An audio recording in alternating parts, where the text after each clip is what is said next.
Welcome to Ray Reads, a podcast where I discuss the books I am currently reading.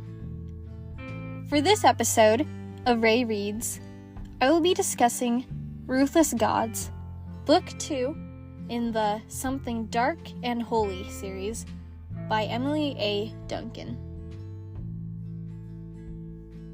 So, to jump right in, I was intrigued by Zanetta's prologue. I had hoped that this meant Zanetta was going to be a more significant character. Her release from the vultures seemed important at first, but nobody was truly invested in her rescue. I thought Seraphim would have cared more, since Zanetta's well-being could have appeased his fractured court. But Seraphim makes some poor choices as king. I mean, why not reveal the truth about his father's death to his court? He feeds them lies to protect some image. Then he abandons them to go questing across enemy territory. Seraphim is hardly a king, as he still shies away from that title and his obligations.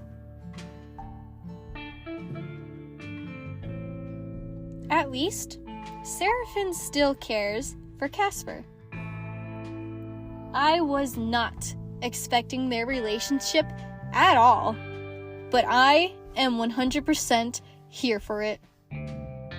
Seraphim and Casper are now my OTP in this series, and I really hope that we see more of their relationship building and growing.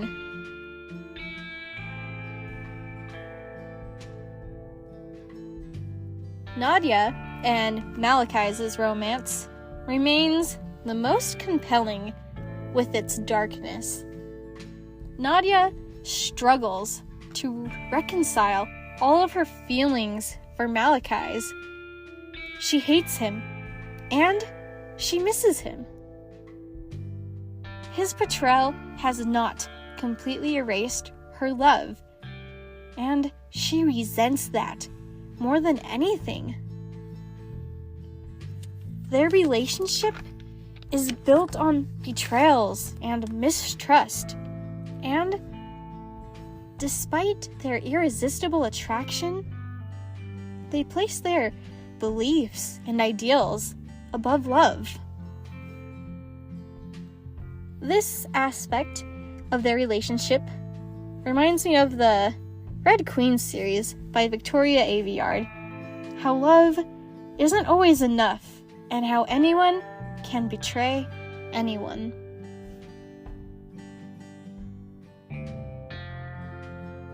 Malachi's betrayal obviously broke Nadia, but he also managed to break himself. I love how this is shown through his first interlude, where the name of his point of view is Black Vulture. His title, not his name. In this first chapter of his, he is a monster, the uncontrollable god of chaos. In the second chapter of his, he starts to come back to himself, and his point of view is now Malachi's. I love his interludes. Something about these broken, dark characters is so irresistible.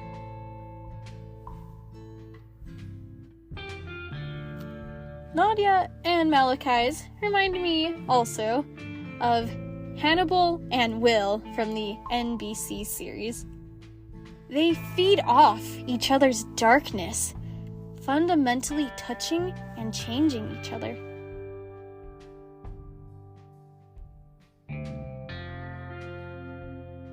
The other thing I appreciate about their relationship is the bird symbolism.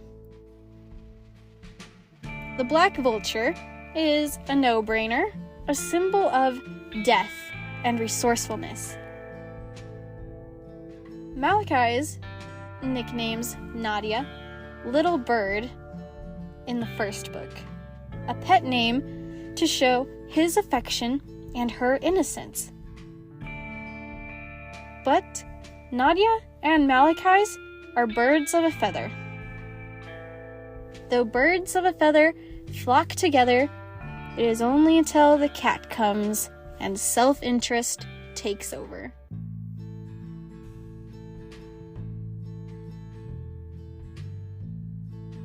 I know Malachi's likes pulling off long cons, but I have a hard time believing that he and the vultures allowed Kostya to survive for so long.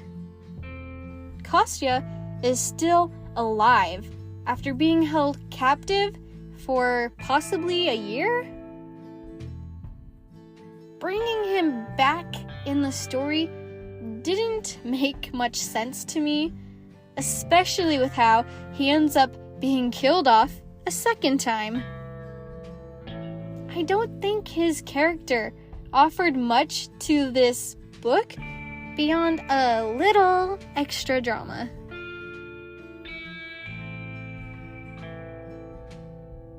I also feel like Parijahan's conflict is more drama without much substance. Her secret identity is supposed to be a big deal, but it's really not.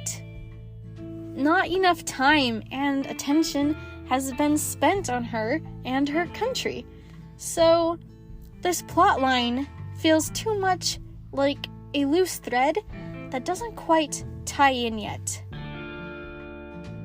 Her status is something that is really used for convenience, like when Parijahan reveals her identity in order to stop the guards from arresting Nadia. The guards don't even demand any sort of proof to verify her claim, they merely take her word for it. A lot more can be done with her story, but right now, it doesn't have a clear tie to everything happening between Nadia and Malachi's and their respective countries.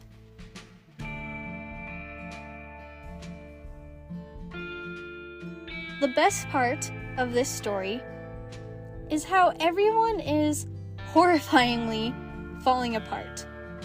Nadia has her corrupted hand, Seraphine has starry eyes, and Malachi's just has so much wrong with his transformation. I am fascinated by these power and magic struggles they face. Their lives have all gone to hell, and the future is bleak. The dark themes make the story utterly captivating. This book is a significant improvement from the first, and I am grateful that I decided not to give up on this series just yet.